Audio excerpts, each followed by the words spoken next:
Hello everyone, আজ শ্রাবণ মাসের তৃতীয় সোমবার। এখন সকাল 6টা বাজে। বাচ্চাদের স্কুলে টিফিন রেডি করতে উঠে পড়েছি। যে রান্নাঘরে জানলাটা খুলে দিয়েছি, রান্নাঘরটা পরিষ্কার করে আটাটা মেখে লেচি বানিয়ে রেখে দিয়েছি। ফ্রিজ থেকে এসে সবজি বের করে নিয়েছি, সবজিগুলো ভাজা করে দেবো আর পরোটা বানিয়ে দেবো। আর কাল ব্রেড এনেছিল, বলে বটর দিয়ে ব্রেডটা ছেঁকে দিতে বাচ্চাদের খাওয়ার জন্য সকালে ব্রেকফাস্ট। রুমগুলো পরিষ্কার করতে চলে এসেছি, সবজিগুলো কেটে গুছিয়ে রেখেছি সুন্দর করে, এগুলো সব ভাজা করে দেবো। এদিকে বটরটা দিয়ে ব্রেডটা ছেঁকে দিচ্ছি, খেতে কিন্তু বেশ ভালো লাগে। বাচ্চাদের খাওয়া হয়ে গেছে, টিফিন গুছিয়ে দিচ্ছি। এদিকে ছেলেকে স্কুলের জন্য রেডি করতে হবে, রোল বানিয়ে টিফিনে দিয়ে দেবো। টিফিনটা গুছানো হয়ে গেছে, ভরে দিচ্ছি। এদিকে ছেলেকে রেডি করতে চলে এসেছি, ছেলের স্কুলে গাড়ি চলে এসেছে। মেয়েকে বলছি যে ভাইকে দিয়ে আয়, ও ভাইকে দিতে যাচ্ছে। আসলে চাটা বানিয়ে নেবো, হাজব্যান্ড বলছে চাটা বানিয়ে দিতে।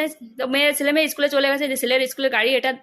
তো আমি চাটা বানিয়ে নিয়েছি, হাজব্যান্ডকে দিয়ে সঙ্গে বটর দিয়ে ব্রেডটা ছেঁকে নিয়েছিলাম, খেতে কিন্তু বেশ ভালো ছিল। এদিকে বাকি কিছু কাজ আছে, সেটাই গুছিয়ে নিতে হবে। তারপর রান্না করতে এসে দেখি চালটা ফুরিয়ে গেছে, হাজব্যান্ডকে বলছি চালটা ঢেলে দিতে, ও চালটা ঢেলে দিয়েছে। আগে ভাতটা বসিয়ে দিই, তারপর বাকি রান্নাটা সেরে নেবো।